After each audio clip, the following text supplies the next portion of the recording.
देखो अब इसमें मैं पढ़ाने जा रहा हूँ तुमको मैट्रिसेस, ठीक।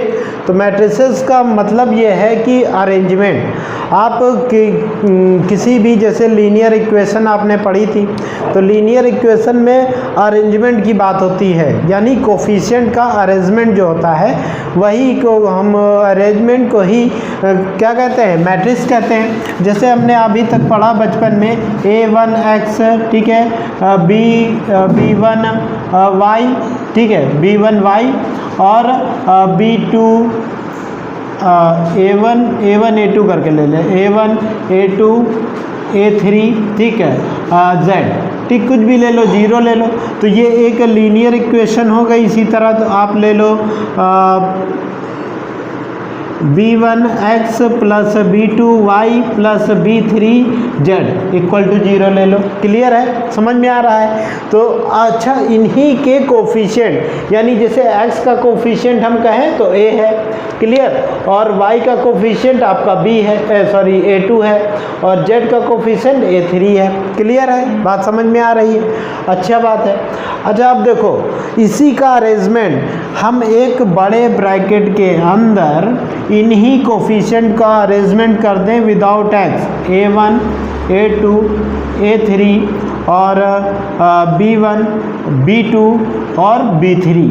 क्लियर, समझ में आया ना? तो एक बड़े से ब्रैकेट के अंदर इन कोफिशिएंट के अरेंजमेंट को, ठीक है, ऐसे वो लोग कह देते हैं कि एक बड़े ब्रैकेट के अंदर कोफिशिएंट का एरे बनाना, ठीक है, उसी को हम क्या कहलाते हैं, मैट्रिक्स कहलाते हैं। पर मैट्रिक्सेस के कुछ रूल्स हैं, ठीक। क्या रूल है? अच्छा, यहाँ पर जो होती हैं रो देखते हैं, तो जो क्षैतिज रेखा होती हैं, ठीक, यानी दिस रेखा, ठीक, क्षैतिज, इसे क्षैतिज रेखा को हम कहते हैं रो, ठीक। और जो खड़ी रेखाएं होती हैं, जैसे ये रेखा है, ठीक, दिस, यानी लंबवत रेखाओं को हम क्या कहते हैं, कॉलम कहते हैं, कॉलम्स, ठीक, कॉलम्स कहते हैं, ठीक, समझ में आया? जो पड़ी रेखा होंगी उनको हम क्या करेंगे, रो, और जो मतलब क्या कहते हैं, लंबवत होंगी उनको हम कहेंगे कॉलम कहेंगे। बात हम समझ गए इतनी? अच्छी बात है। अब यहाँ पर हम ऑर्डर जानते हैं कि ऑर्डर क्या होता है, तो मैट्रिसेस का ऑर्डर होता है, ठीक। तो ऑर्डर क्या होता है, जैसे हम लिखें order of matrices, order of matrix लिख दे रहे हैं, एक मैट्रिक्स का ऑर्डर, ठीक। तो ऑर्डर क्या होता है, जैसे लिखा है m क्रॉस n, ठीक है, तो m क्या हो गया, m हो गया नंबर ऑफ रोज, ठीक, m क्रॉस n ऑर्डर होता है। यहाँ पर m क्या हो जाएगा, number of rows, number of row, and n क्या हो जाएगा, नंबर ऑफ कॉलम हो जाएगा, कॉलम्स, ठीक, number of row and number of columns हो जाएगा। अच्छी बात है। तो हमारे पर रो कितनी है, ये तुम्हारी R1 है, ये R2 है, दो रो हैं, बात समझ में आ रहा है? एक देखो ये रो है, एक ये रो है, और कॉलम कितने हैं, C1 C2 C3, 3 कॉलम है। तो इन्हीं को प्रोडक्ट को ही ऑर्डर ऑफ मैट्रिक्स कहते हैं, ठीक है। तो मेरे को पता है 2 रो हैं इंटू 3 कॉलम, तो 3 2 जा 6। ये जो 6 आ रहा है ये क्या है, ये 6 जो है एलिमेंट है, यानी मैं ये कह सकता हूँ कि किसी भी मैट्रिक्स के ऑर्डर को अगर हम मल्टीप्लाई करा दें तो उस मैट्रिक्स के अंदर जितने एलिमेंट हैं वो हमें पता चल जाते हैं कि कितने एलिमेंट्स हैं। क्लियर है? अच्छा, तो यहाँ पर देख लो कितने एलिमेंट हैं, 1 2 3 4 5 6, समझ में आ रहा है? तो एक चीज़ स्टेटमेंट ये भी याद रखो कि मैट्रिक्स के अंदर जो भी चीज़ें लिखी होती हैं उन्हें एलिमेंट्स कहते हैं या तत्व कहते हैं हिंदी में, ठीक है। क्लियर हो रही है? ठीक, तो इतना हो गया, इसको नोट करो फिर।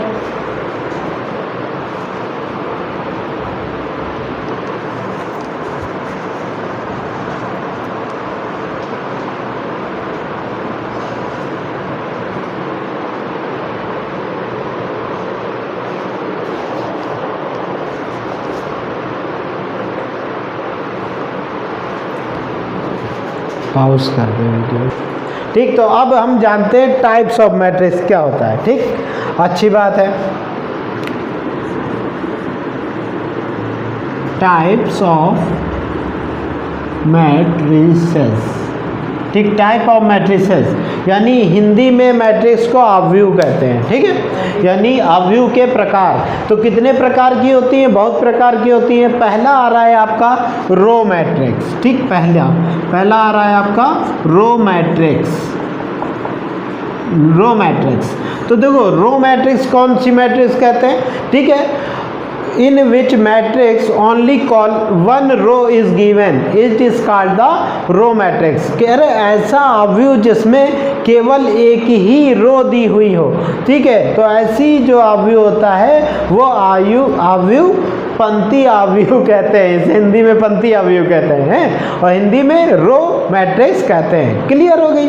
अच्छा, तो यहाँ पर एग्जाम्पल अगर मैं ले लूँ तो एग्जाम्पल में मैं क्या कर रहा हूँ, ठीक है, तो एक ये आपने बनाया रो, एक ऐसे रो बनाया, ठीक, इसमें कुछ भी लिख दो A B C, ठीक, तो एक देखो दी हुई है ना, तो ये आपका क्या हो गया, यानी कि in which matrix only one row is given is called the row matrix. Clear होगी?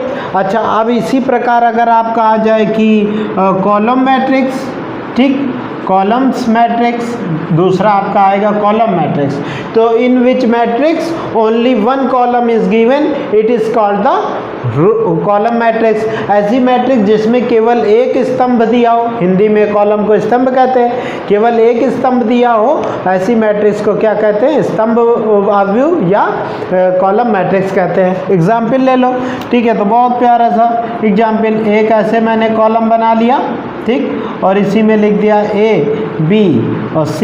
ये जरूरी नहीं, मैं तुम्हें समझाने के पर्पज से एक ही चीज़ लिख रहा हूँ कि डिफरेंट ना लगे। क्लियर? नोट कर लो इसको।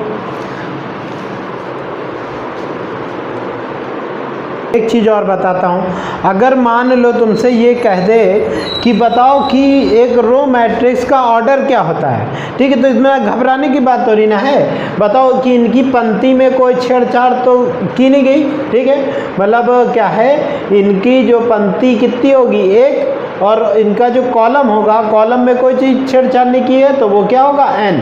समझ में आ रहा है? देखो कॉलम तो 1 2 3 दिए हैं, तो कॉलम तो अनगिनत हो सकते हैं जितने भी हों, पर इनकी जो रो है वो रो 1 होनी चाहिए, तो मैंने रो की जगह 1 लिख लिया और n इसकी जगह लिख दिया, तो इनका जो ऑर्डर होगा वो क्या होगा?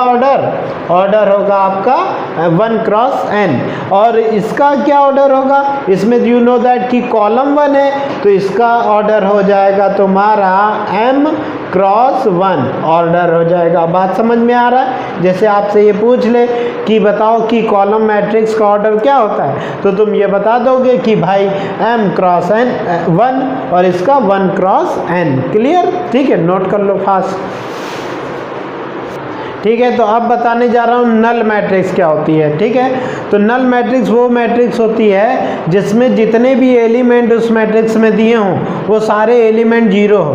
तो in which matrix all elements are zero is called the null matrix. It is represented by O. ठीक है, वो रिप्रेजेंट कर देता है ओ या जीरो से।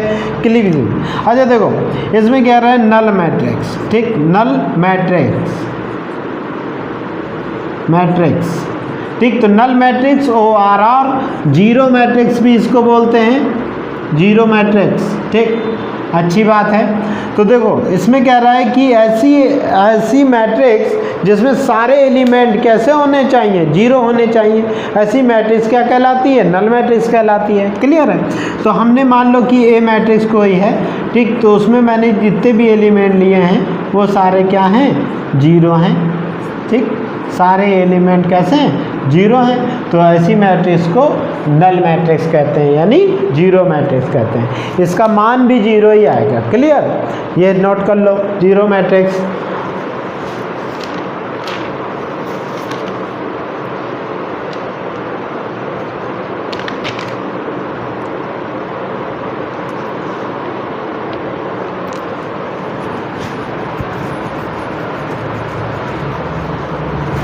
ठीक हो गया, अच्छी बात है। अब एक और बात लिखो, अब स्क्वायर मैट्रिक्स आएगी आपके पास में। ठीक है, स्क्वायर मैट्रिक्स क्या होती है? ठीक, स्क्वायर मैट्रिक्स ठीक है। तो स्क्वायर मैट्रिक्स क्या होती है, ठीक है, तो in which matrix order is equal, यानी इक्वल ऑर्डर, यानी जितनी भी पंक्ति हैं उतनी ही रो हैं, ठीक है, सॉरी जितनी रो हैं उतने ही कॉलम हैं, ठीक है, ऐसी मैट्रिक्स को क्या कहते हैं, स्क्वायर मैट्रिक्स कहते हैं, ठीक। तो हम ये कह सकते हैं कि इन विच मैट्रिक्स m बराबर n, ठीक, समझ गए। तो ऐसी मैट्रिक्स को हम क्या कहते हैं, स्क्वायर मैट्रिक्स कहते हैं। जैसे हम कहते हैं कि एक मैट्रिक्स मान लो ले लिए 1 2 3 एंड 4।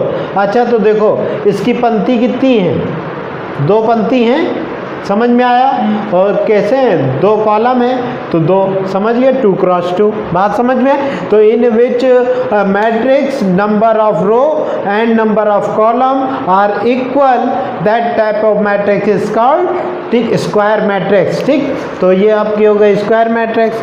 अब एक मैट्रिक्स और देखो, डायगोनल मैट्रिक्स, ठीक, डायगोनल मैट्रिक्स। डायगोनल मैट्रिक्स क्या होता है, ठीक है, तो डायगोनल मैट्रिक्स वो मैट्रिक्स होता है जिसमें केवल डायगोनल के ही एलिमेंट दिए हों, बाकी सारे एलिमेंट कैसे होने चाहिए, 0 होने चाहिए। तो इन विच दिस, ये मैट्रिक्स क्या कहलाती है आपकी, डायगोनल मैट्रिक्स कहलाती है, यानी विकर्ण आप भी हिंदी में कहते हैं, ठीक है। तो in which matrix only diagonal elements are given and all elements are 0, it is called the diagonal matrix, ठीक है। तो देखो इसमें कोई दिक्कत वाला बात नहीं है। जैसे मैंने एग्जाम्पल में मान लो ए मैट्रिक्स एक कोई ले ली, ठीक है, तो उसमें ए बी एंड सी ये डायगोनल हो गया, बाकी एलिमेंट कैसे हो गए, 0 हो गए, सारे एलिमेंट 0 हो गए, ठीक। तो ये क्या हो गया, एक डायगोनल मैट्रिक्स हो गई।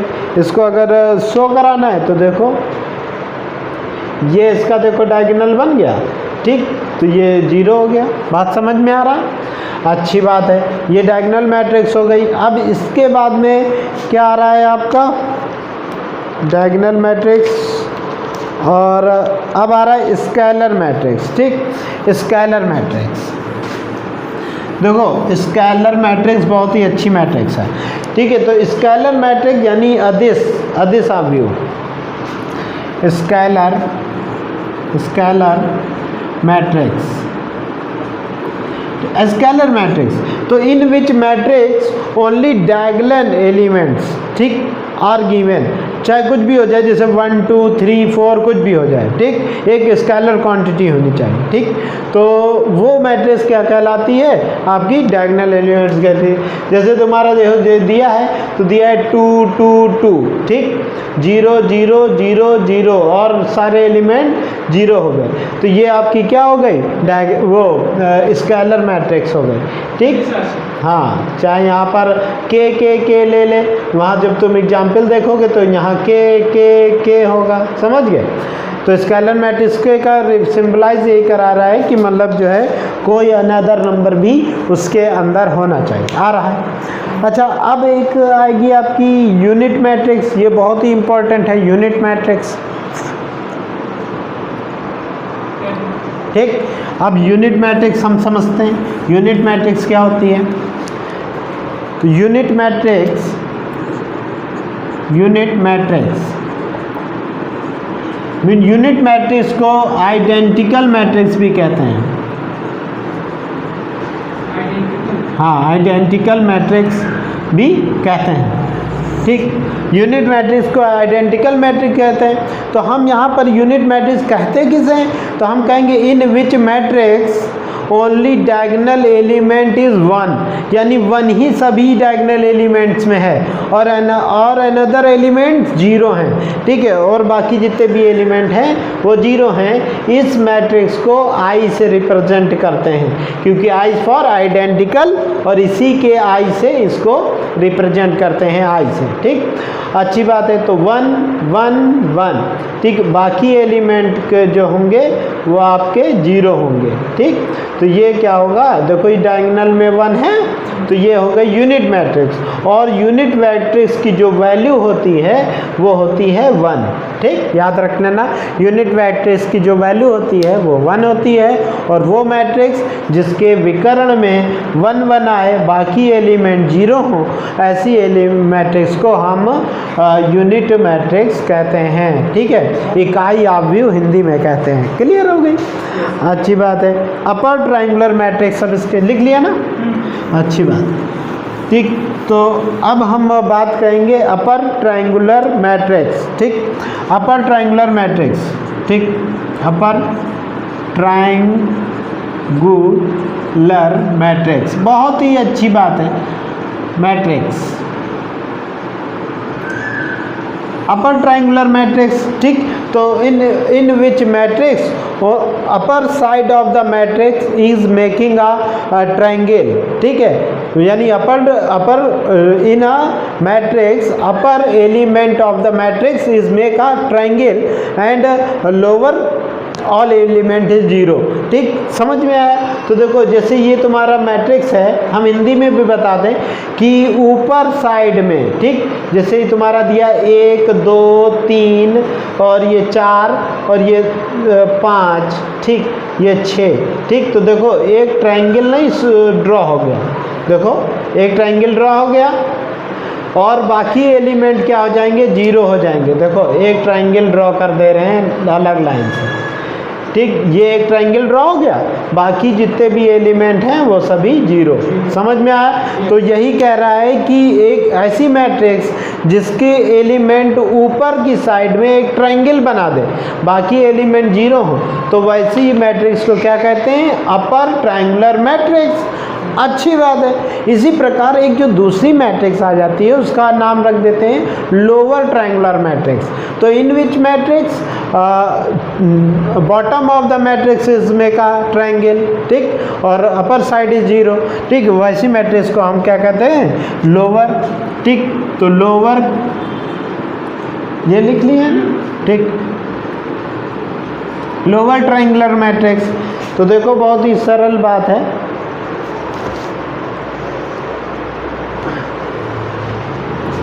तो लोअर ट्रायंगुलर मैट्रिक्स में क्या होगा, लोअर ट्रायंगुलर मैट्रिक्स में मान लीजिए ये मैट्रिक्स है और नीचे की साइड में एक ट्रायंगल बन जाए, नीचे के साइड में एक ट्रायंगल बन जाए, ठीक है, अच्छी बात। तो देखो जैसे 8 7 6 3 2 1, ठीक, तो देखो ये आपका एक ट्रायंगल बन गया, देखो एक ये देखो ट्रायंगल आपका बन रहा है, दिस और दिस, ठीक, एक ये ट्रायंगल बन गया, बाकी जितने भी एलिमेंट बचे हैं वो जीरो।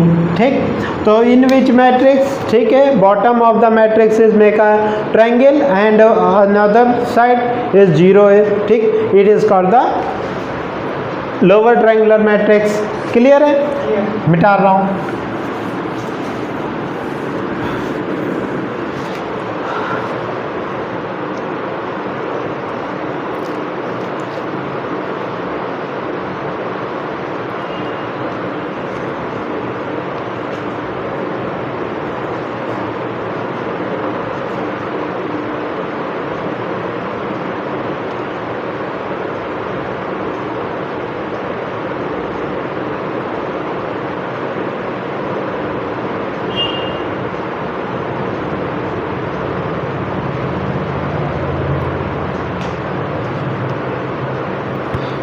ठीक है, अच्छी बात है। अब हम बात करेंगे इक्वलिटी ऑफ मैट्रिक्स, ठीक, कि दो मैट्रिक्स एक दूसरे से इक्वल कैसे हो सकती है। पहली बात तो ये पढ़ने से पहले थोड़ा सा मैट्रिक्स के बारे में और समझा देता हूँ, ठीक है, कि एक जैसे मैट्रिक्स मैंने कह दिया कि एक मैट्रिक्स आई जे है, ठीक, तो आई जे का मतलब क्या है, ठीक, तो आई जे का मतलब ये है, ये मान लीजिए कि एक एलिमेंट है ए, उसको भी जगह पर मैंने लिखा आई जे, ठीक, तो आई जे का मतलब है कि स्थान यानी प्लेस, तो आई मतलब रो एंड जे मतलब कॉलम, ठीक है। तो हमारा कहने का मतलब है ये एलिमेंट जो है इसका मतलब है कि ये किस रो में है, देखो, हाँ, तो यहाँ पर एक लिख दिया, और किस कॉलम में है, फर्स्ट में, तो यहाँ पर मैंने 1 1 लिख दिया, समझे, ए जे आई जे का मतलब। और यहाँ पूछूं तो बताओ याला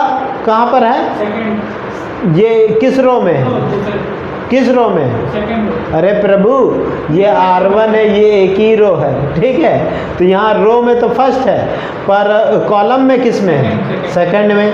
ठीक, इसी प्रकार ये वाला एलिमेंट बताओ। फर्स्ट। ये फर्स्ट में और कॉलम 3 में। समझ गए? अगर मैं रिप्रेजेंट कर दूं तो यहाँ मैं कह दूं 1 2 और 3, यहाँ कर दूं 1 2 3। क्लियर? इसी तरह बताना है। बताओ यहाँ पर जो ये एलिमेंट आएगा वो कौन होगा? दूसरे रो में। हाँ, कॉलम भी सेकंड है। कॉलम फर्स्ट है। फर्स्ट है सर। ठीक, तो 2 1 हो गए। याला बताओ। ये कॉलम 2 में हाँ, और रो सेकंड में। तो 2 2 हो जाएगा। याला बताओ। कॉलम 2 में हाँ और 3 हाँ, यानी 2 3। याला बताओ। 3 में हाँ और 1 हाँ, याला 3 में हाँ और 2 में। हाँ, याला 3 3 3। बात समझ गए? तो ये है आपको एलिमेंट का स्थान बताना कि कौन सा एलिमेंट किस स्थान पर है। जैसे अगर मान लो यहाँ पर होता 5, तो हम कहते कि जो मैं डायरेक्ट उस एलिमेंट की अगर बात करना चाहूँ तो मैं बात कर सकता हूँ। सीधे मैं कह दूँगा कि A22 पर 5 है। बात समझे? यानी A22 5 है। क्लियर है? तो इस कारण ये चीज़ बताई गई है और इस चीज़ को आप लिख लो इसी प्रकार। फिर आगे मैं बताता हूँ इक्वलिटी ऑफ मैट्रिक्स की बात करते हैं। ठीक है, नोट करो।